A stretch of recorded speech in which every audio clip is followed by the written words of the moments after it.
I'd like to call the meeting to order. Can I have roll call? Mr. Antoine is here. Ms. Bonnick? Here. Mr. Connor is absent with notice. Dr. Demas? Ms. Eichhorst? Here. Ms. Rice? Here. And Mr. Young? Here. Please rise for the pledge. I pledge allegiance to the flag of the United States of America and to the republic for which it stands, one nation, under God, indivisible, with liberty and justice for all. Can I have a motion to approve tonight's agenda? So moved. Moved by Young, supported by Demas. Any questions or concerns, changes? Seeing none, all in favor? Aye. Aye. Opposed? Motion carries. Turn it over to Dr. Robinson for celebrations. Maybe. All right, we have a few celebrations for you tonight, and one that actually is in person, and we're excited to have the group here tonight. But before we get to recognizing our state champion cross-country runners, let's take a peek at Croswell Early Childhood Center. A lot of fun going on there every day, but as we get closer to the holidays, certainly some unique things. So the Kiwanis Club partnered with our food service and the high school serve program and our Romeo Middle School Builders Club, which is affiliated with the Kiwanis Club, to provide a pancake breakfast and some games and stuff, books, and a visit from Santa for all the children at Croswell. So I'm not sure if you've had a chance to see our most recent Our Good News, but Mrs. Brush has reflected on her participation in this Santa moment. That's kind of neat. And then the RHS robotics team worked with the Croswell 4-year-olds in the Discovery program in the Lego Club. So excited about the things going on at Croswell, and they couldn't be more excited to think about the day when the construction is done there. Amanda Moore hosted a veterans breakfast back in, or a lunch, I think it was, a brunch back in November to honor those who have served our country. The students were able to interact with the veterans that came, found out a little bit about what it was like to be in the service. And then on the bottom there, you see, like a few of our other schools have had this year, the students at Amanda Moore enjoyed the opportunity to have an assembly with Basketball Jones. At Indian Hills, we got a couple of celebrations. In celebration of World Kindness Day, the students had a special assembly from songwriter and performer Gincy Harton, I believe that is, whose uplifting songs all carry a message about kindness, friendship, and care for one another. So the students got to share in the spotlight, and each grade got to share some of their writing pieces about kindness. And the kids are still singing the Kindness is Contagious song. Yes, they are. And then we also had the opportunity to connect the love of history from some of our new CKLA knowledge units, and our third graders celebrated the successful conclusion of their study of ancient Greece and Rome with a culture day, in which they created traditional civic leaf crowns, built their own mini catapults to shoot marshmallows, and tasted a variety of traditional Greek and Roman foods, such as olives and some different cheeses. Had I known, Dr. Demas, I would have had you stop by to be a part of this celebration, but looks like they're doing okay there from the pictures. So athletic celebration that we've been anxious for, ladies, so appreciate you coming out tonight. I know you're busy people. So we want to take the opportunity tonight to congratulate the girls cross country team on their Division I state championship. So they've been celebrating a few other opportunities. I think just recently had their end of the season banquet.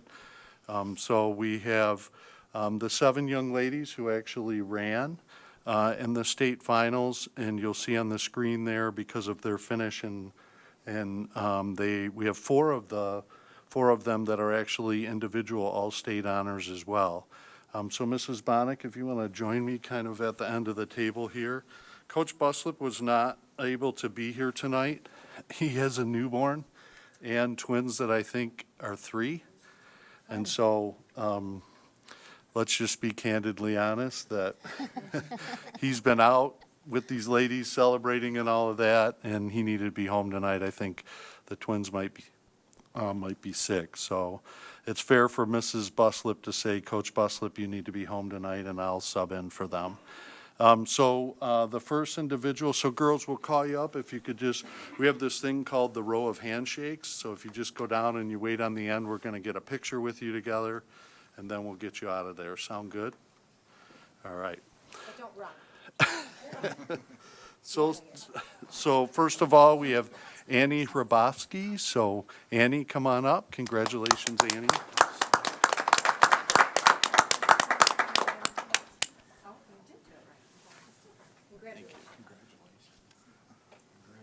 Next, we have Emerson Clore.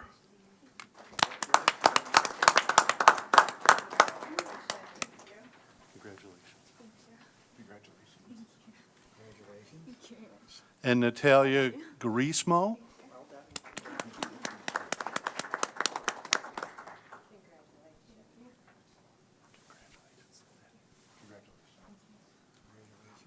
Lillian Deskins.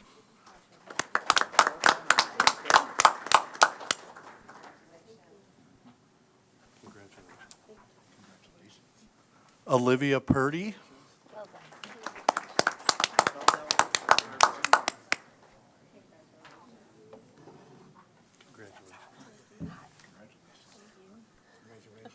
Violet Hrabowski.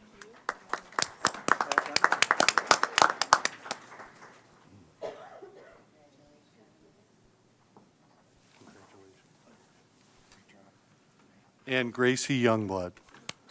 Well done.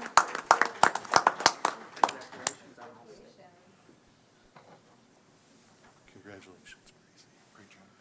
So I would add in for the board and our guests that Gracie is recently committed to run at Saginaw Valley State University next year. So congratulations to Gracie. And if I'm not mistaken, ladies, the other 6 of you are returning next year, and we have a young team, and we don't want to count our chickens before they're hatched, but I think we have a pretty good chance to maybe do this all again. Let's do it. So, yeah, why don't we do that? Get in there, run.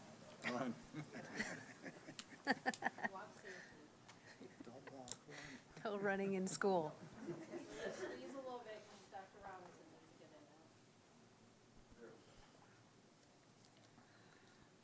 Too cool. Yeah.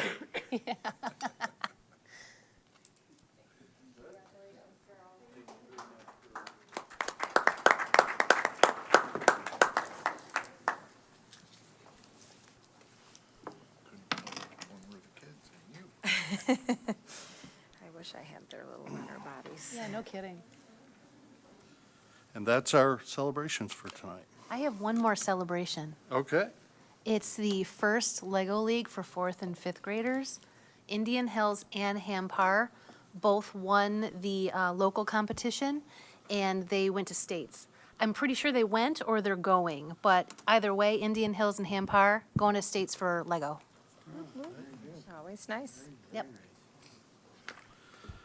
Okay, we do have a presentation tonight. We're presenting on our progress from year 1 of our strategic plan. So Mrs. McFarland, if you want to come on up, you can get us started and be prepared there. So a reminder, I know the board knows this because we talk about this a lot, but just for our citizens who are here and who might watch this on demand later, the board approved our strategic plan last January. We took the better part of a couple months to finalize some year 1 action plans. We discussed those at our March workshop meeting, and work was underway. So In the grand scheme of things, probably more like 10 months of work in this first year on our year one plan and our strategic plan. I didn't touch anything.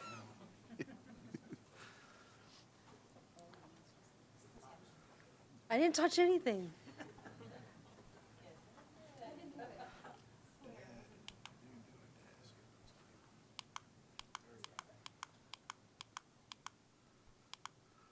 Our strategic plan is made up of 3 focus areas: teaching and learning, safety and wellness, and community collaboration. Our district leadership team is divided into 3 teams, and they've supported the work under the direction of Mrs. McFarland, Mrs. Selden, and Mr. Murray, who lead each of those focus area teams. So whenever we talk about our strategic plan, the superintendent likes to remind us of our mission statement of, and this is kind of who we believe we are coming out of that planning process that took us the better part of 5 months with a steering committee. So embracing our community while engaging, educating, and empowering students to inspire the future. And then our forward-thinking vision statement of where we believe we're headed, forging pathways through academic exploration guided by passions of our students, dynamic learning environments, and invested community advocates. Also represented in our strategic plan is our current district core values: fun, respect, teamwork, balance, and integrity. And I'll turn it over to Mrs. McFarland to start with teaching and learning. Thank you, Dr. Robinson. Maybe, maybe not. Do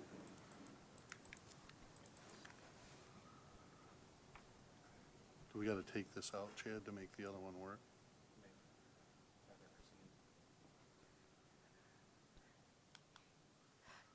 So I'll talk to you a little bit about each goal. We do have 4 goals within the teaching and learning focus area. So we'll talk about goal 1 first. And that was to implement fully the academies at Romeo High School. And we had 2 strategies to address year 1. One was a master plan review, and then create an master plan 2.0. So I know we updated, I think in July. I wasn't here, so some of these items you've seen before, but we worked on our profile of a graduate. So last March at our annual retreat with our partners, business partners, students, staff, we worked on revising the profile from 2016. So it's still in draft form. On November 1st, our 9th grade team met with, yeah, I don't know that I'm going to be able to click. You got to pull the clicker out, Chad, and leave the other one in, I think.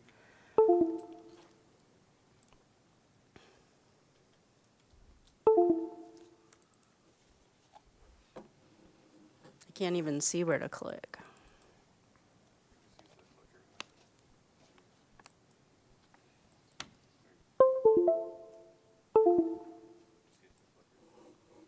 So we're not going to click on the hyperlink for you, but that's okay. So the profile of a graduate, we made some adjustments from the work over the summer, and we did change some of our titles. We did have vision and goals. We now have purpose. And they had fun. We all like to have fun, but we changed it to balance to better align with some of the feedback from our partners at the recent November 1st professional development. And our Master Plan 2.0, an example of something that we've added that we did not have in our original master plan was to add what happens when we want to add a new pathway or change a current pathway to look different. So we have to create some processes for that because it needs to survive no matter who's in leadership at the building level or district level. People need to understand what the process is if that needs to occur. So that's one of the items that would appear in the Master Plan 2.0. So if we look at our measurable objectives, We had 4 under Goal 1, and as you can see, we've completed the first 2, which was to audit the current master plan and then the original master plan tactics completion. We are still in progress and progressing around some new tactics added or master plan 2.0, and then updating that profile of a graduate. That's important when we think about our second goal, the profile of a graduate, when we develop new learning opportunities in grades pre-K through 8 to align with the academies at Romeo High School, because our 2 strategies are RMS implementation plan and then elementary exploration. So in the first area of the RMS transformation, we began that work with the middle school staff actually last school year with the AMLE assessment around the 18 characteristics of a successful middle school. And we continued with that work in August and again in October and November with community members, parents, staff, students. And our next one is this Thursday, the 14th. Just this week, yay. So we need that profile of a graduate to be as tight as we can because they are going to do some work around what does it look like to be a middle school scholar by the end of 8th grade and aligning it to the profile that is by the end of 12th grade, what do we want our kids to be able to do and know. So our master planning sessions have been really great. We've got some nonprofit, community-based organizations, parents. The kids are fabulous. They will tell you everything that they think, which is what we need. So hopefully we'll get some things tied up on Thursday, and we'll be able to then create that master plan in the first quarter of year 2. So measurable objectives, we're progressing. I thought I had until January, by the way. We were going to be done, but that's okay. And then the elementary field trip audit, we did audit K-5 field trips that they took because that'll be important to have that work as we embark on what does that young 5s to 5th grade experience look like in our elementaries to align with the academies at Romeo High School. So our third goal was to expand student opportunities. And these aren't exhaustive areas, but we did identify fine arts, after-school clubs, STEM programs, service organizations, academic support, and others. So one of our strategies was to look at our current curricular, extracurricular, or co-curricular opportunities for students. And then we had an ambitious second strategy was to create some new student opportunities in a cohesive way and a cohesive process. So we did a great job promoting what we currently had. So when you get this, you can click on the hyperlinks in the report because it's hyperlinked as a resource in the report you'll get. But the high school does a nice job with a graphic representation of everything they offer for kids. It's on their website, and our elementaries and middle school promoted what they currently offered. Our Rob's team, Community of Collaboration, and our climate survey that students will be taking will help add to that student voice that we were looking for to then build upon what new student opportunities we might be able to create in year 2 of our action plan. So the audit was complete, we're gathering student voice complete, and just the new opportunities plan, that's progressing because that'll become a year 2, quarter 1 and 2. Last goal under teaching and learning was to enhance our district-wide system of tiered supports for staff to use to support and meet the needs of all students. So our first strategy was to have a district MTSS handbook and then having quality tier 1 instruction. So that's all kids every day in the classroom with instruction. So update, obviously the board approved some new curriculum last spring. So we have a new social studies curriculum and new ELA, CKLA in our elementary building. So we've been holding professional development sessions around those. We have an exhaustive handbook. It's about 70-some pages, I do believe, that is available. Mary Selden did some work, a lot of work, over the summer to streamline some of the resources that we had into a handbook. But the teams were having some challenges. How do you go through a document that large? So we've created a handout, a two-pager I call it, but it's one page front and back, that it has a graphical representation of what are some of the strategies and interventions for classroom teachers to use, and then what process do we go through if classroom teachers are trying strategies, their team of teachers are supporting it and also trying things. When does it get to then the process of a building-wide team looking at that student and what data and interventions have been tried. So the last part of that we just finished right before Thanksgiving with our elementary team. So we're ready to launch that out to all of our levels for understanding after the first of the year. So this goal right now, all of our measurable outcomes with those two strategies have all been completed. Are there any questions about teaching and learning? If you'll click, I'll do safety and wellness. Mrs. Selden had to leave. So goal 1 under safety and wellness is improve students and staff feeling safe in our schools. There was 2 strategies: increase safety measures and then procedures and protocols. So some progress notes on goal 1. These are kind of chronological in nature, and the last few at the bottom we updated on in July. But in terms of improving students and staff feeling safe at schools, we're holding our monthly district safety leadership team meetings, and in October and just last Friday in December, we have our local emergency response agency reps have joined us. So to date, we've been working with Washington Township and Bruce Township Fire Departments, the Macomb County Sheriff's Department, not just Deputy Lavish, but we have 2 other representatives from their officer pool. We have Romeo PD, both Officer Bauer and Chief Sokolnicki. We have representatives from the Bruce Township Michigan State Police Post, and we're also engaged with the Oakland County Sheriff's Department representatives from the Addison Township substation that are affiliated with Hamilton Parsons. We are now using the Raptor visitor management system. If you remember, we did an audit and converted and changed this year, so our secondary schools have been using that all year.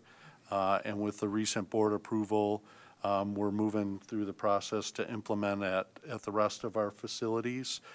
The equipment in that is installed at our elementary buildings. We're now working on training with our secretaries and looking at a soft launch probably mid-January, and then hopefully no later than midwinter break we'll be fully operational.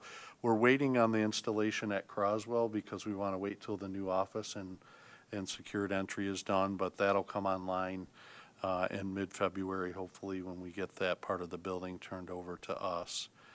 We've actually had 2 staff members and one of our school resource officers have been trained in the actual behavioral threat assessment training to become a trainer.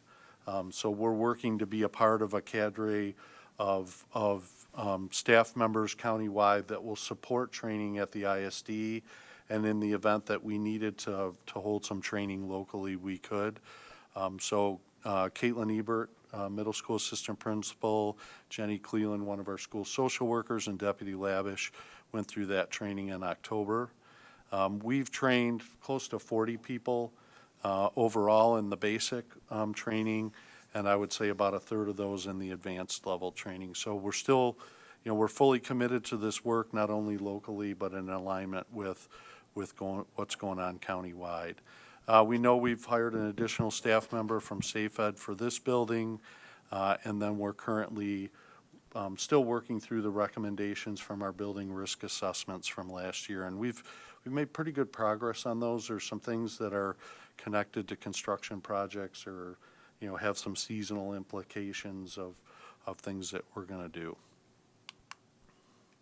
So in terms of our measurable objectives for Goal 1, initiate emergency response coordination, we've done that. Develop the district structure for training, specifically regular cadence of training for our school safety response protocols and the AVERT training. And then in terms of implementing a school safety awareness effort for parents, that's kind of progressing in work that's going to continue into year 2. We're currently trying to settle on a date to resume the State of the District event that will offer some breakout sessions for parents, and then kind of go from there with what we're hoping to be kind of a quarterly parent informational evening night, and safety sessions can be a part of that, but we could also definitely support other topics as well. Goal 2, improve students and staff feeling connected to our schools. We're increasing awareness and the opportunities that we have as a strategy, establishing structures for student connection to school, and then a similar strategy for staff. So when we think about progress notes with that, our Employee Services Department is sending out monthly resources from both CARE and Gallagher to our employees, and building staff social committees. So each of our building has a kind of unique cadence of some things that they do for staff socially. So we've kind of collected the best of those ideas and made them available for other buildings to consider. A unique opportunity we've had that a lot of staff members have taken advantage of is some virtual yoga classes. Student recognition has been a part of progress in here, so there's a variety of ways that we do that at buildings through certificates, parades, assemblies, clap outs, pep rallies. So we kind of audited all those recognition opportunities and have built them into a list. And once again, where we can leverage some of those things across all of our buildings, we will. There's some crossover and some work from our focus areas that we've kind of streamlined as we head into year 2. So part of this idea of making sure kids feel connected to school was the notion of doing an audit to say, you know, what activities and clubs do we actually have available that kids can participate in? And these were, you know, kind of re-upped and are shared with students and families. And I think we're looking at, you know, the whole notion of how can we align those and make sure that those are shared with the entire school community at least a couple times a year. And then emphasizing annual staff recognition. So our monthly staff awards have kind of taken on a new level, and we've made them less about just myself, Mrs. McFarland, or Mr. Murray going and honoring staff members in their classrooms to passing the Joy Awards at staff meetings or other PD, other large group meetings, so there's just a little bit more recognition by their colleagues in person, and our Joy Ambassadors have done some things to make that more energizing than maybe the superintendent can. But that's been a big hit. I think the alignment with this year's theme and our notion of wanting to do more to recognize staff have been the perfect match. So we had a few measurable objectives under this goal 2, and that the whole notion of, you know, communicating the opportunities we have and what those forums look like, a minimum of twice a year. Structures for feedback to consider student voice. So we're working, this focus area team is working in conjunction with Mr. Murray's group to kind of align that, and we're going to move this work to just community of collaboration owning it as we move into year 2. Likewise, moving the work around student opportunities to the teaching and learning group so we don't have duplicate efforts. And then we've met our measurable objective around staff recognition and celebration. Goal 3, the final goal for safety and wellness, mental health and wellness initiative review. So what are all the things that we're doing? And then expand wellness and mental health supports for students and staff. So some progress notes from goal 3. We've actually had the opportunity, and this kind of aligns with some of the staff we've been able to add and some of the intentional work around mental health. We've had an additional 263 general education students receive school social work interventions by permission slip in 22-23, and we're on pace to actually service more kids. So just a reminder that our school social workers all carry a special services student caseload, and this has been work that we've been able to do in addition once permission from parents is granted. Digital resources have been created for teacher access to common wellness and behavior strategies. A list of district wellness resources. Once again, that's hyperlinked in the report that we'll post online and to this slideshow. And then the group has done some work to analyze the gaps in wellness resources, and we're currently adding resources based on that review. And then some of those last three at the bottom we updated on in July. So we talk about the 5 measurable objectives for Goal 3. We've completed the first 4 of those. So the continuum, we've actually written and finished the district wellness plan that I think Dr. Demas and Mr. Young both were represented on that committee. We've conducted a gap analysis of future needs. We continue to increase student support with groups led by our professional mental health.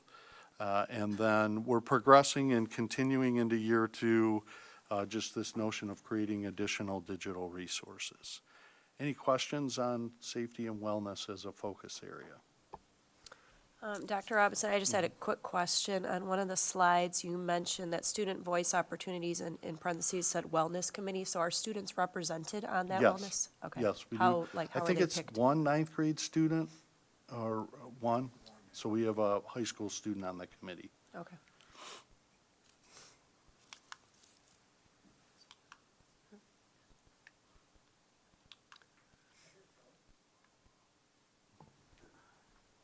Good luck.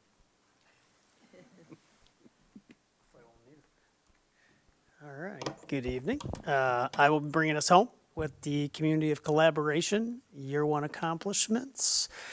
Our goal 1 was to establish consistent structures to promote student voice.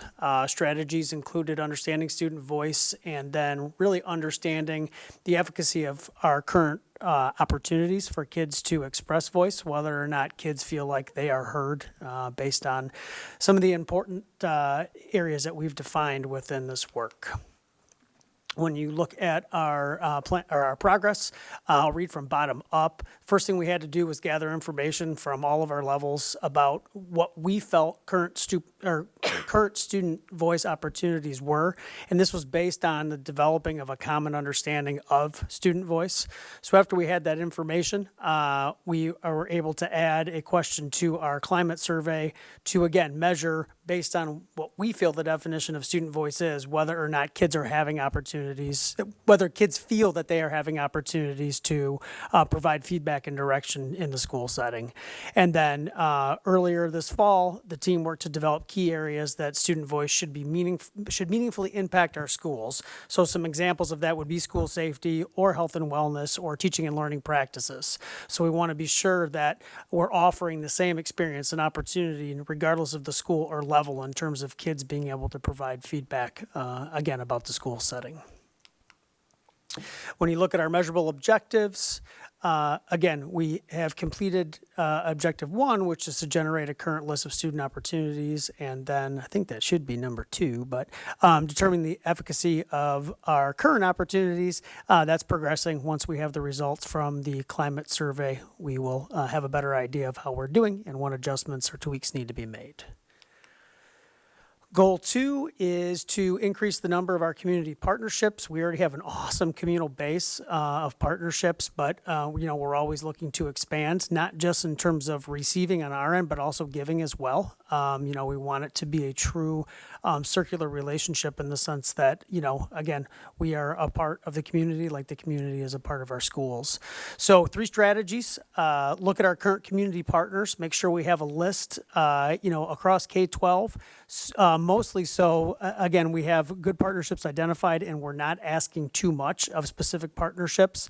We don't want to be siloed by level and then, have each level knocking, on the door of the same community partner over and over and over again. So we need to be mindful of how that looks at all three of our levels. We want to expand our community partnerships. Again, we have a great base, but, we'd really like to grow, especially around the areas of curriculum, potentially mental health, and then just a general support, like around the holidays and the type of things that so many of our businesses locally kick in for. And then again, a piece of that in terms of expanding is planning for future community relationships. So when you look at Goal 2, our update, as I said, we've audited our current partnerships. We have a list of what that looks like, defined what a successful community partnership looks like, and then we found 2 websites that actually are very helpful in this effort. The Romeo Romeo Washington Chamber has a website that lists almost every business within the community, and then Macomb County has the exact same thing. And so we'll be able to use that as a way for us to, around the areas that we want to build our partnership base, use that as a guide to get started. We also want to work on a common approach that anybody within our school buildings can take if they want to start a successful partnership. We had eyes on doing that within this team, but the middle school, through its NGL process, is already going to be building a common approach. And so you'll see in the next slide, we've kind of put that on the shelf to allow them to do that work, and then we can follow their lead. So when you look at our measurable objectives, again, objective 1, identify our current community partners. That's been completed. 2, identify potential community partnerships that we could grow. That's completed. And then the actual plan and approach to get out and do that work is going to be worked on by the middle school and then shared with all of our levels. Community of Collaboration Goal 3 is to strengthen our connections with parents through effective parenting partnerships. We have a communication strategy, a identification of parent needs strategy, and then a creation of a parent event or events strategy. So what that looks like and the work that we have done so far, first thing we needed to do is to find out from moms and dads, how can we more effectively partner in growing opportunities for students and the homeschool connection. And so there are 2 questions within our climate survey, again, that will help get feedback for us about where moms and dads want to partner with us, and we'll be working on ingesting that information and then turning it into, again, some sort of parent event or series of events addressing the feedback that families have given us. We also want to improve our communication, be more efficient and effective in the way that we do that with families. We heard loud and clear through the strategic planning process that we have too many ways to communicate. Parents have, I see you shaking your head, right? Too many passwords, too many usernames, Class Dojo, Reminds, Band, School Messenger, right? I keep on and on and on and on. And so we have sent a form out to parents to really try to gather some information about how they want to be communicated with. We've also done the same thing with staff, not how they want to be communicated with, but how they typically communicate home. And we're hoping to marry those 2 ideas together into something that's a little more efficient than what we currently have, which is Wild West. So when you look at our Goal 3 measurable objectives, the communication preference findings, we've completed that. The results of finding out what parent needs are, top 3 we're asking to be identified, and maybe how they would prefer to have that type of learning is progressing. And then the implementation of the events, or creation and implementation, again, is progressing. We're hoping to have something for winter or spring of 2024.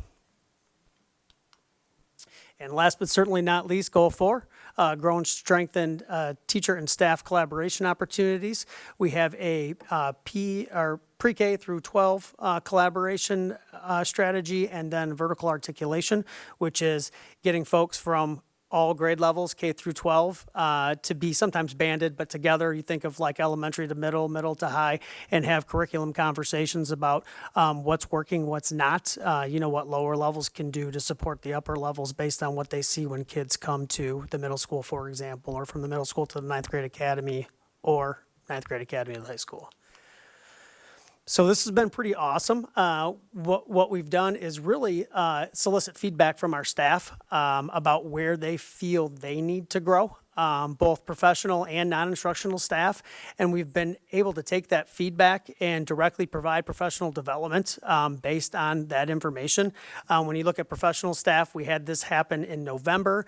We sat down with teaching representatives and talked through some of the pinch points that they were experiencing from new implementation of CKLA and the TCI social studies, and we're able to craft time directly related to their needs, professional development related. And then we've done the same thing for our non-instructional staff. We've had a series of professional development opportunities, one on September 27th and one on November 1st. And that was mostly around their district procedures and policies that relate to professional conduct for non-instructional staff, well, all staff, I guess, in general. And then also a time-honored challenge of supporting challenging students. That was one of the things that they felt were underrepresented in traditional professional learning for the majority of non-instructional staff within our district. And so those are just two examples of what had been provided on those 2 days. So it's been pretty powerful. And we have more for March. And so we're looking forward to continuing that work. Measurable objectives for Goal 4, the outcomes of our PD Advisory Committee. That's something that we have every single year based on the fact that we use instructional hours to count towards professional learning.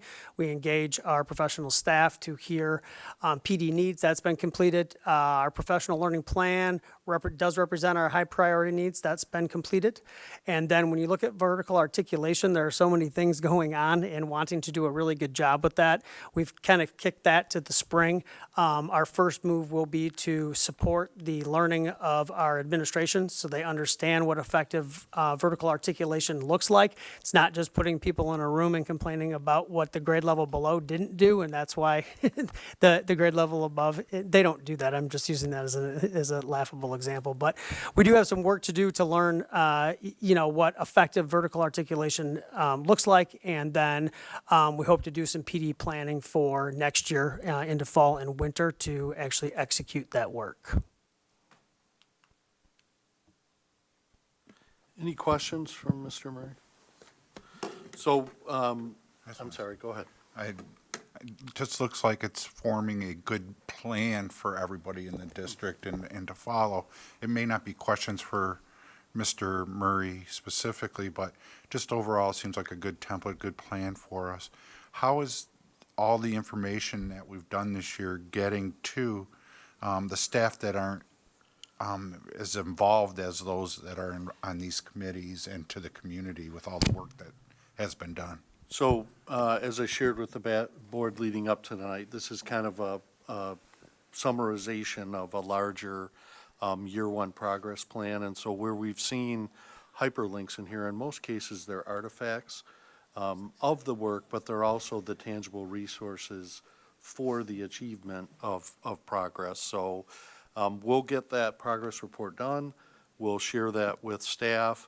And then it's our intent to combine a few updates as we work towards our March PD.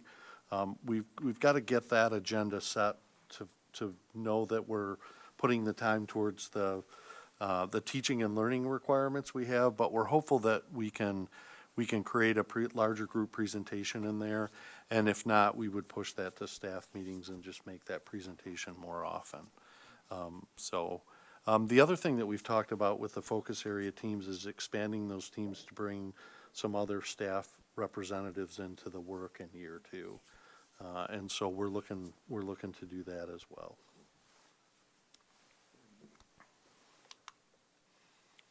All right. All right, can I have a motion for consent action? Moved by Dr. Demas. I'll support it. Any questions, comments, concerns? These are our general fund bills, our financial reports, wire transfer report, purchasing card expenditure, approval of minutes from November 13th, and minutes from November 29th. I did notice the brown copy, Antoinette, that's at our table, and I guess I didn't notice it when I read it at home. It says that Gus called the meeting to order, but I was here that day. I thought maybe I wasn't, but then it said 7 members were present, and then this is the one that so anyways, with that change, are there any other questions or concerns on consent action? All in favor? Aye. Aye. Opposed, motion carries. Moving on to informational updates and new business. I will let you know if you haven't gotten to see your email, the GSOPS group did send an email update out to everybody. I don't have any other communications. Committee reports. Policy. Yep, so we had a pretty good policy meeting a couple of weeks ago. We went through some updates. Policy 8007, we are finalizing and discussing language for discrimination and harassment, so that one is still being discussed. Probably will finalize in the January meeting, I would imagine. Policy 7010, energy conservation, that's a new policy.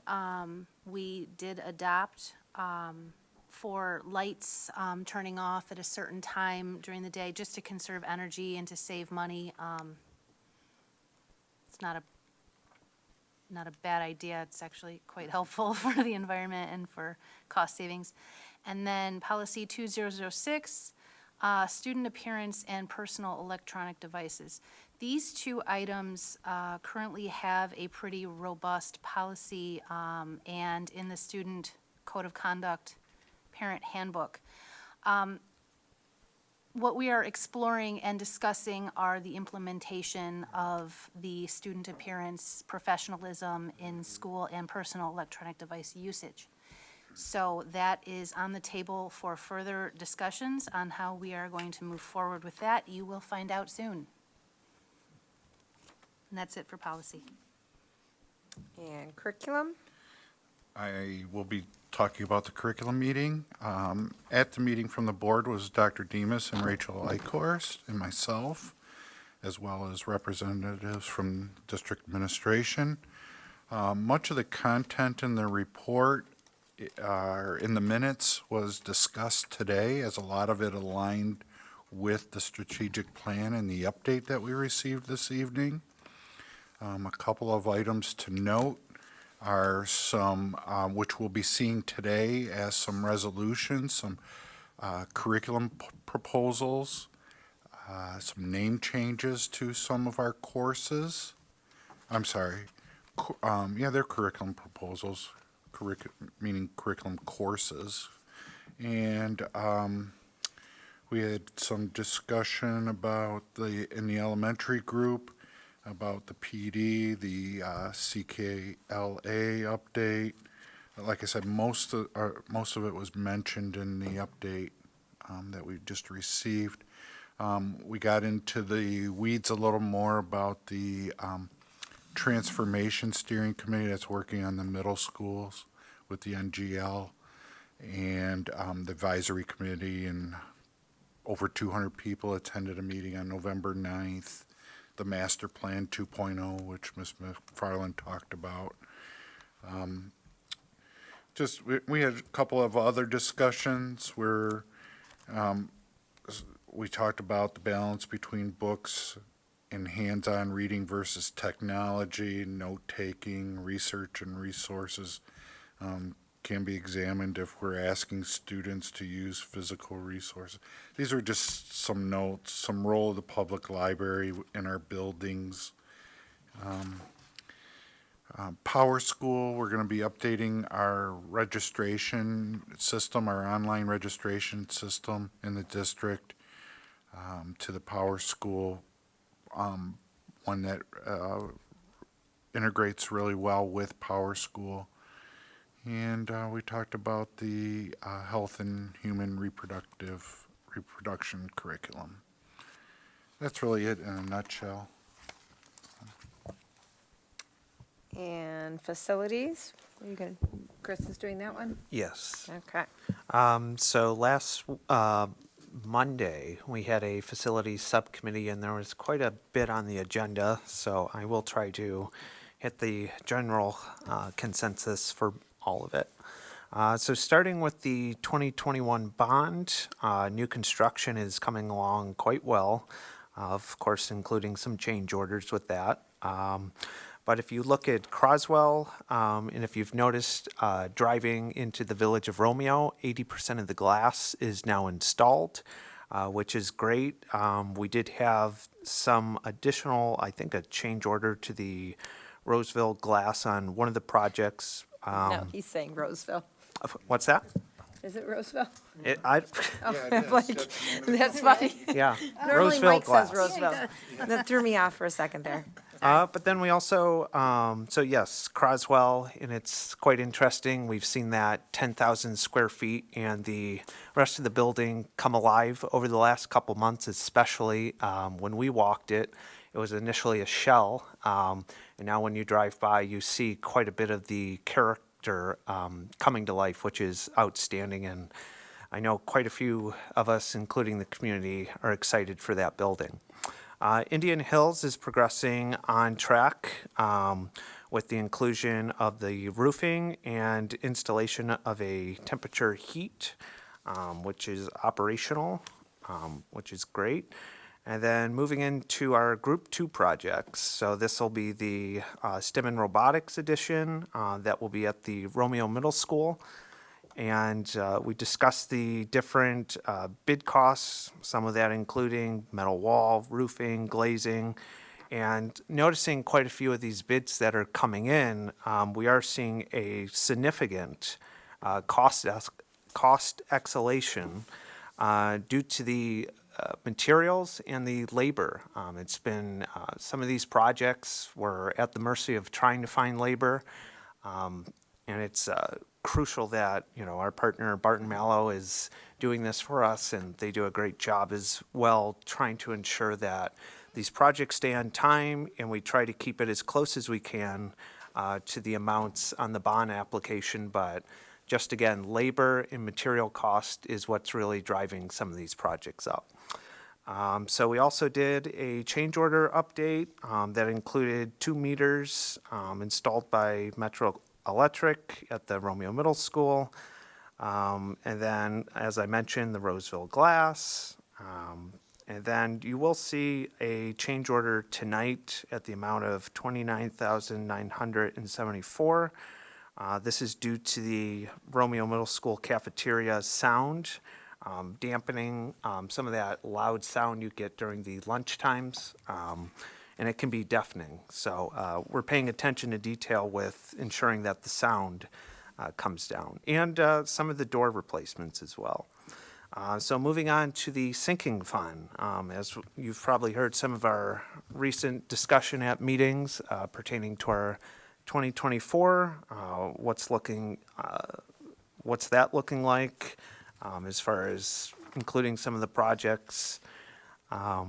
So we also talked as far as not only marketing, what projects were completed, what do we need to include moving forward, and looking at the campaign of that. And I want to commend our administration and Dr. Robinson for really trying to get creative here by doing a podcast, including display boards in all of our buildings, so you have an idea of what's been completed, what are we seeking, and fact cards. So we are looking at this and partnering with Barton Mallow to see if we can use their services in any way for campaigning for this sinking fund. And then as far as Mr. Storm, from his director's report, investigating into our lawn and service contract, we are seeking a 1-year extension with that and working through the details, as well as our custodial contract, which we're looking at doing 1 more extension. And then it was just a slew of onesie-twosies on some smaller items, but it does include the baseball and softball field design that'll be presented. And then future discussion on administration building renovations, the designs in progress, future discussion on funding prior projects and their remaining cost. So that's all I had. And then we did mention a stipend for a couple of our administrators just because of the sheer amount of extra work that comes with this construction and management of funds to make sure everything is, T's are crossed, I's are dotted, and make sure that these funds are handled appropriately, especially at these numbers. So a stipend was mentioned for 2 administrators, and this is directly pertaining to the construction. And once construction goes away, this would be subject to change. But that's all I had, unless any of the fellow subcommittee members or Dr. Robinson had anything else to add.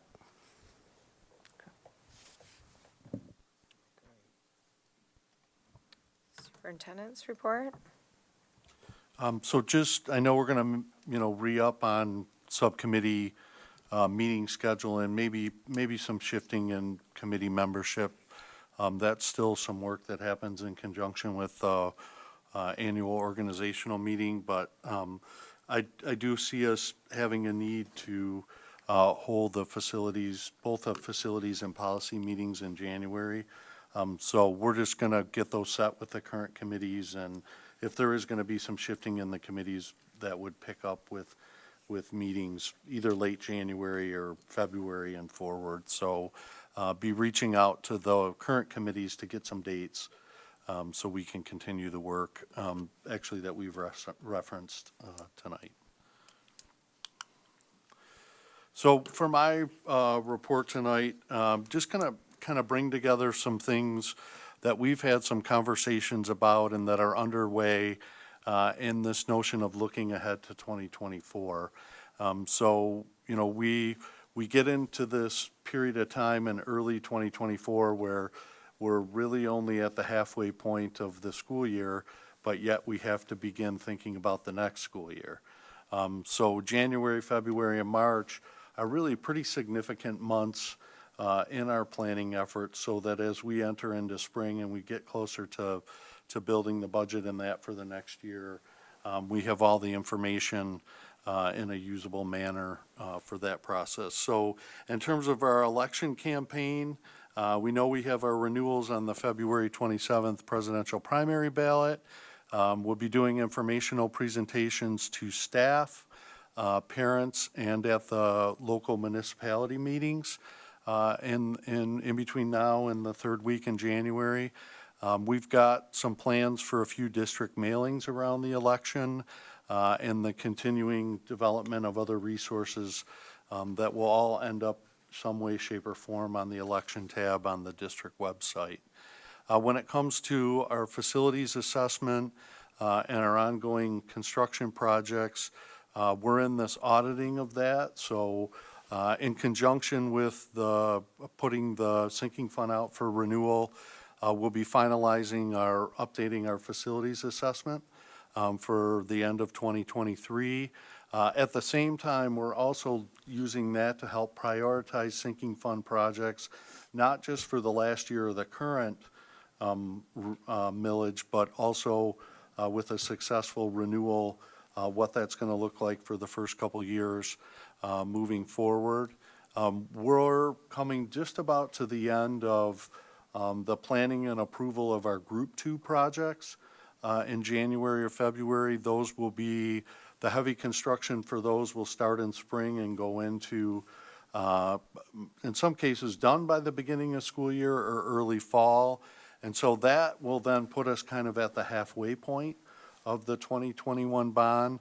But as Mr. Young referred to, our bids and that are coming back, and these projects have escalation above and beyond what we already tried to plan for in the approval of the 2021 Treasury app. So that's the unfortunate part of construction work is, we've got to begin to look at, what might we fall short of funding-wise that then has to be correlated into projects. And so, excuse me, I see us developing a potential unfunded projects list in the first probably 3 months of the next calendar year. And then as we continue to go through the process annually, and things maybe come back a little bit, or, maybe there's some of those unfunded projects that we can begin to pick up as we get to Group 4. But I think the reality right now that the board knows through the conversations we've had, and that I think our staff is beginning to know as I meet with them over the course of the next month or two, that we're going to end up with some projects that we're not going to have funds to complete, and we have to plan for that accordingly. So we'll get the right voice involved in that process, and that will include the board to make the right decisions in terms of prioritizing our work for Group 3. We'll begin planning that in February to go through this kind of same late summer, early fall, bringing you approvals to construct those projects in 2025.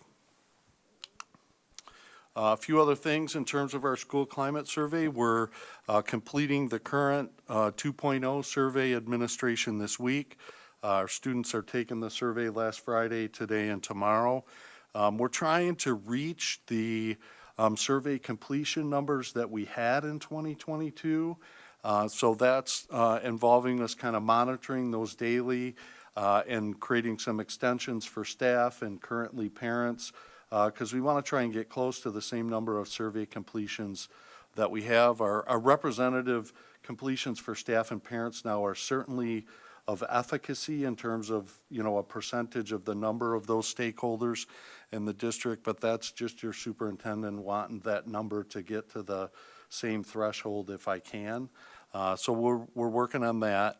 We're going to begin then to get the feedback back and some crosstab reviews of the new data, and then also this idea of a longitudinal analysis over the last 2 years. What have we seen in terms of moving the needle in the traditional components of school culture and climate? We'll have to do a consolidation of the open-ended responses by stakeholder group. That takes the most time. To audit those, create some common themes, and then prioritize those so that we can act on them moving forward. We've got, I believe, 6 questions in this survey that are directly connected to the focus areas and certain goal areas within the strategic plan. So we'll want to pull that data out for those focus area teams to be able to take a look at. And then this year, uniquely with the elementary student survey, we pulled out the open-ended conversations from the survey, and we're actually doing focus groups at each building with the principals, and Mr. Murray or myself will be meeting with groups of 3rd through 5th graders to have the same conversation, because we want to drill a little deeper than we might get with what a 8 or 9 or 10-year-old would type into a box on a survey by saying, okay, you said lunch food. Let's talk about lunch food. Or recess is the favorite thing about school. Tell us about recess. Why is that? So we just want to kind of peel that onion a little and maybe get a little bit better, a little bit more specific feedback. And we think if we can get to about 45 kids from each of the elementary schools, we're going to get a really good sample of what the larger group wants. And then once we go through the open-ended responses from our middle school and high school students, we'll actually create those student focus groups like we did last time to go back and talk to kids about, this is what we're told, tell us what that means through the lens and the voice of our students in those age groups. The strategic plan, we are transitioning into year 2. We'll publish that year 1 report, an on-demand kind of video overview of it, and then much to their chagrin, I'll pull our focus team leaders in, and that'll be a podcast for us early in the new year. Mr. Murray's excited because he's always wanted to work on sports radio, so we're going to give him a little spin-off of that. So we'll get that going, and then we'll probably need, I'm going to guess, probably till early February to kind of finalize the year 2 action plans, but we'll share those with the board at our March workshop meeting. The last two parts of my report here, as December comes and we move to January, it's time to start our, our leadership priorities work for the next school year. So we've begun that process here in December, and we'll bring some of that conversation to our DLT meetings. We're right now working on, what are the priorities from last year that we didn't get to, and do they need to be carryover priorities into this year, in addition to the new priorities? And which of these things now are on the radar that are required for us to attend to? And an example of that is the notion of some of our federal funds. The ESSER funds are expiring as we enter next school year. We also have some of those unique state grants that are transitioning out. So when we talk about positions in programming affiliated with those, prioritizing those that might need to come into general fund expenditures or other grants.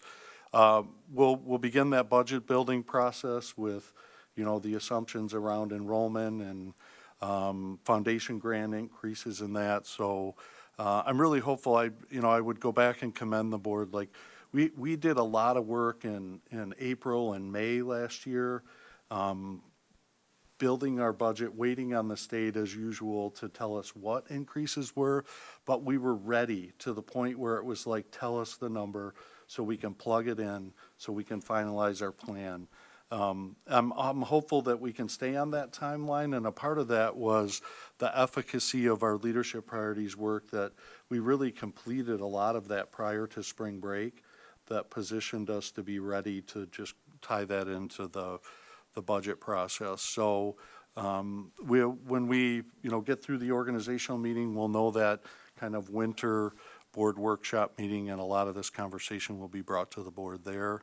Our annual organization meeting is our next meeting. It's the last meeting on the current approved board calendar, and that's January 8th. So we know some of those things are board officers for the next calendar year, the board meeting schedule for the next calendar year. We have, I think, 3 or 4 other annual approvals that are part of the organizational meeting.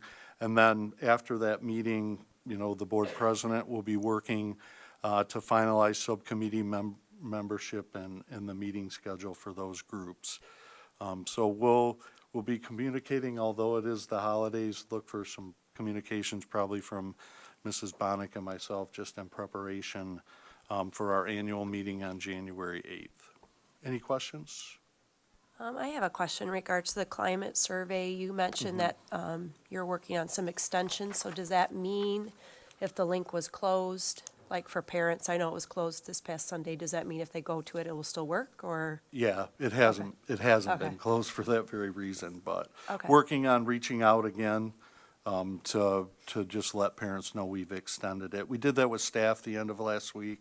Now it's time to reach out to parents, and I'll do that tomorrow I to let them yeah, know. a lot has happened in the last week. And then also, how were the focus groups picked? Or how They will- haven't Or how been will yet. they be picked? I know, guess to we're- ensure that, it's not just the same students every time. Yeah, we're working with the principals. There's kind of 2 ways to look at this. Creating grade level homogeneous groups, meaning I'm going to sit down with a group of 10 to 12 third graders, or because we're meeting with 3rd, 4th, and 5th, do we have cross grade level groups, and we're going to run more of those. So we haven't finalized exactly, but the principals know that we're looking for, we're not going right to any club or lighthouse team or student council. We're looking to pull equal representation from each actual homeroom classroom. And I think the recipe will be to have grade level blended groups, so the 5th graders can kind of get the conversation going, and the 4th and 3rd graders will feel more comfortable. Because it might take us a little bit longer to get a group of 3rd graders going on task if we don't have some of those conversation starters, but we haven't completed that. But please know that we're looking to get the right sample. At the secondary level, though, I know we talked about, are we still doing open-ended questions for Yes. middle school and high school for Yes. all students? Yes. Okay. Yep.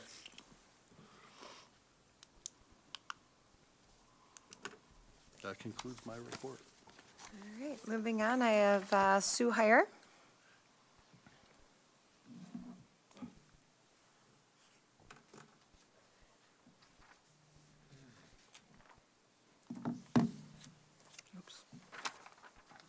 Good evening.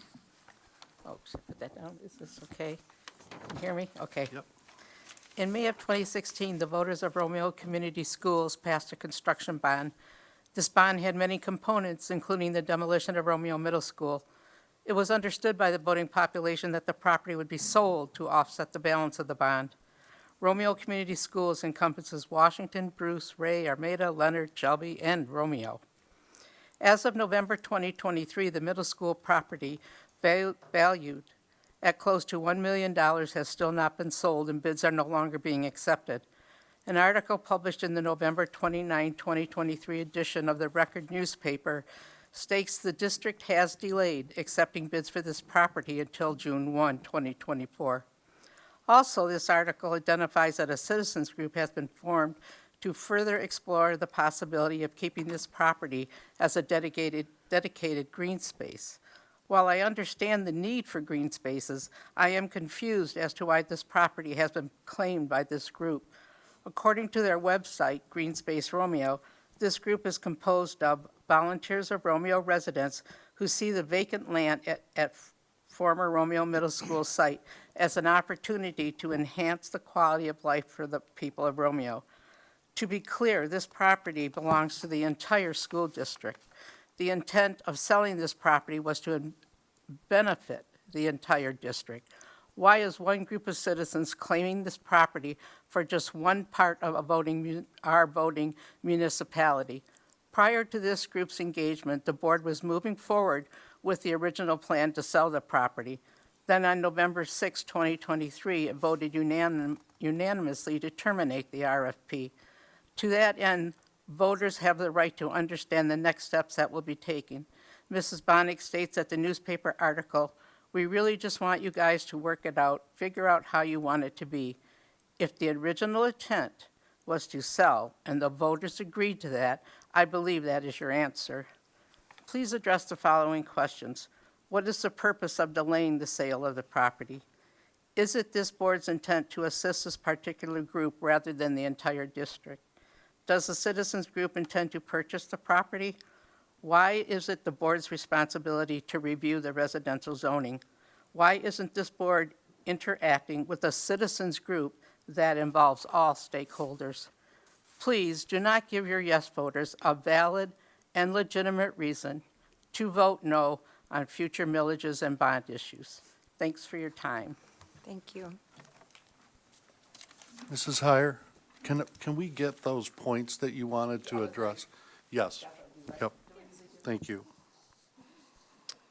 All right, moving on to our regular meeting action. I don't know if they had a question down there. Can I have a motion for Employee Services Resolution 92, which is our personnel update? Motion. Moved and supported. Are there any questions or concerns? Hearing none. All in favor? Aye. Aye. Aye. Opposed? Motion carries. Moving on to Facilities Resolution 93, which is the STEM and Robotics Facility and the RMS Site Redesign Project. Motion. Support. Okay. Moved by Eichhorst, supported by Young. By Rice. Rice. Yep. I Sorry. didn't speak. Okay. So motion by, It was supported by, made by Rice, supported by Young. Sorry, that was my bad. okay. All right, any questions or concerns? All in favor? Aye. Aye. Opposed? Motion carries. Next one is Facilities Resolution 94, R&E Development Change Order for the RMS Cafeteria and Door Frames. Moved Support. by Demus, supported by Eichhorst. Any questions or concerns? Seeing none, all in favor? Aye. Aye. Opposed? Motion carries. Next is Academic Services Resolution 95, which is the new RHS course approvals, aviation and drone flight, creative metal manufacturing, and intro to sports officiating. Motion. Moved by Support. Antoine, supported by Rice. Question. Question. How did we come up with these fun courses? What was the rationale? They're just fun, so I was curious. They're actually pretty intentional.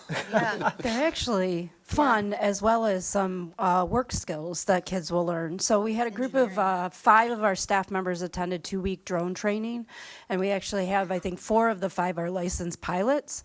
And with it, there came student licenses to get with the kids. So that was an intentional, kind of draw. Lots of businesses are using drones for lots of different things. So we think we can arm our kids with some skills that they could get a side hustle, right? The creative metal manufacturing, I don't know if there are any in this space, but if you've ever seen the bulldogs in the superintendent's office or at the high school, the teacher's name with the bulldog, those are all created in our advanced manufacturing lab. So they use a CAD program, and then they use a plasma cutter.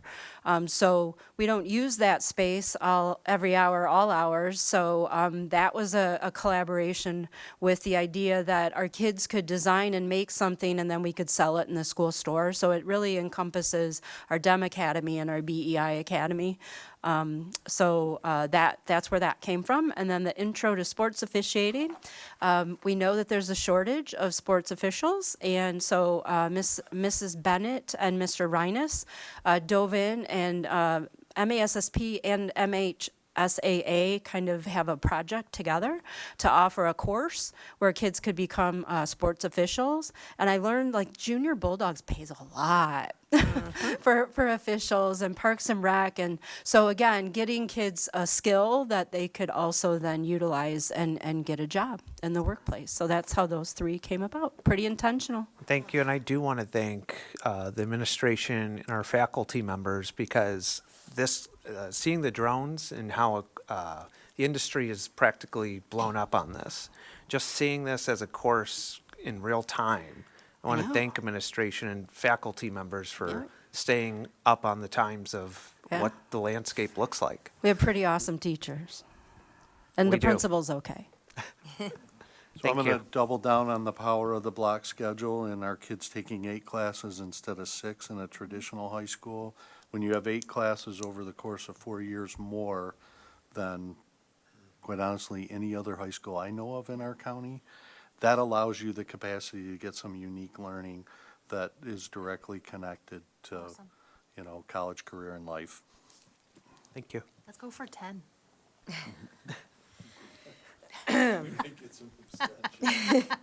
We don't need lunch. We have a motion and a support. All in favor? Aye. Opposed? Motion carries. Our next is our Academic Services Resolution 96, which is the RHS course name changes of graphic design and motion and photo graphics. Support. Moved by Demus, supported by Antoine. Any questions, comments, concerns? All in favor? Aye. Opposed? Motion carries. The next is our Academic Services 97, which is the RHS IT pathway progression. Motion. Moved by Antoine, supported by Eichhorst. You guys sound too alike, we're going to have to separate you. Any questions or concerns? No. All in favor? Aye. Opposed? Motion carries. Next is our Academic Services Resolution 98, which is Power School Enrollment and E-Collect Forms Proposal. Support. Motion, or support. Sorry. Moved by Rice. Yeah. Supported by Antoine. Questions? All in favor? Aye. Opposed? Motion carries. The next is the Academic Services Resolution 99, which is Graduation Requirements Class of 2028. Change. Support. Moved by Demus, supported by Eichhorst. Any questions? Aye. Oh, sorry. Jumped the gun. Oh, that was not a question. No. Okay. All in favor? Aye. Opposed? Motion carries. Next is Business Services Resolution 100, which is the summer tax levy. Motion. Moved by Young. Support by Demus. Any questions or concerns? This is about collecting our taxes. All in favor? Aye. Opposed? Motion carries. Next is our Business Services Resolution 101, which is our food service equipment purchase. Motion. Support. Rice and Antoine. Questions or concerns? All in favor? Aye. Aye. Opposed? Motion carries. Next is our Business Services Resolution 102, which are our Sinking Fund Professional Services Agreement. Motion. Moved by Young. Support by Demus. Questions or concerns? Seeing none, all in favor? Aye. Aye. Opposed? And I'm abstaining. Okay. Motion carries. Moving on to the Board of Education Resolution 103, which is our superintendent's annual evaluation. Motion. Moved by Young, supported by Demus. I'm just pulling up what's in our board packet so I can read it properly.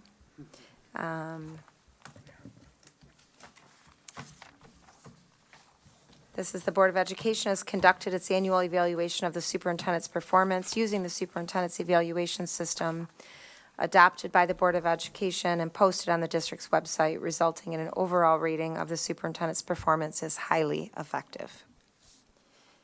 Any questions or concerns? And just for the community, we completed it. We still are working on a final summary statement that we'll read in January, so a reminder to the board that I sent that, and if you have anything you want to add to it or make sure to do that, we will read that publicly in January. And then we will also be meeting with the superintendent to discuss goals and plans and expectations for the following year. But overall, he's been rated highly effective, and we're very pleased with his work. Yep, we got a vote. All in favor? Aye. Aye. Opposed? Motion carries. Moving on, board discussion for the good of the district. I Mr. had, Young's got his microphone ready. I had 3 or 4 tonight. Well, we got to end the year on a high note, I guess. Starting with Dr. Robinson, as I know he doesn't like the praise, but last week, if I stand correct, Dr. Robinson received the Leadership Award from the Northern Macomb Regional Chamber of Commerce, and I wanted to recognize and thank you for your outstanding leadership. They snuck up on me at that banquet Friday night. I had no idea that was going to happen, so thank you. Yes, I also did want to mention one of our other students because I found it really fascinating. Student is a sophomore with us, Alexa Finley. She earned a spot at the 2024 Saddle Seat World Cup. This takes place next December in South Africa. So wishing her the best, but seeing that posted last week on our accounts, I was blown away by that. So just wanted to offer congratulations. Following up from last week, I attended the county school board meeting. The host was Centerline Community Schools. They're also out of the county, I believe, the second only Ford NGL partner, right? Okay. So they gave us a tour of their academies, and it was nice to see another district's form of academies. Really enjoyed their fire academy as well as their ROTC. They've had that for years, and it's a great program for students. But the presentation was from the Deputy Commissioner of Candace Miller's office, who's in charge of our waterworks. Funny story about Candace Miller, when she was a congresswoman representing our district, she made it intentional to always visit Romeo, especially the high school, just because of the great programs we had going out of there, and we've only blown up since then with those great programs. But the presentation was on, if you remember in 2016, on 15 Mile Road, there was the giant sinkhole. It made, embarrassing headlines, as I'll call it. But Candace Miller and her office, not only addressing and seeing where the county lies, but Romeo School District being one of the biggest that goes through the treatment centers and gets flushed out to the lakes.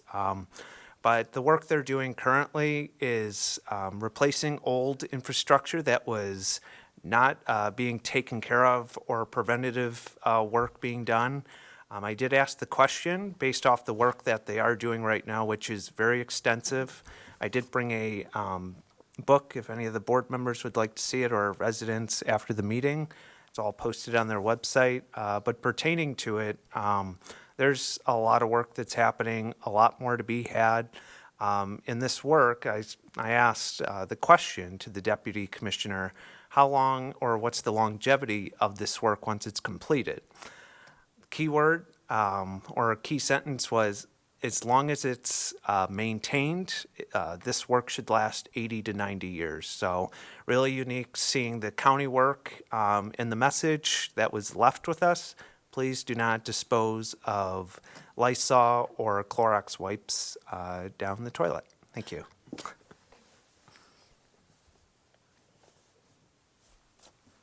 That was all. Okay. Anyone else? All right, well, I'd just leave us with hope everyone has a great holiday. We'll be back in January, and with that, can I have a motion to adjourn? Motion. Moved by Young, supported by Demus. All in favor? Aye. Opposed? Motion carries.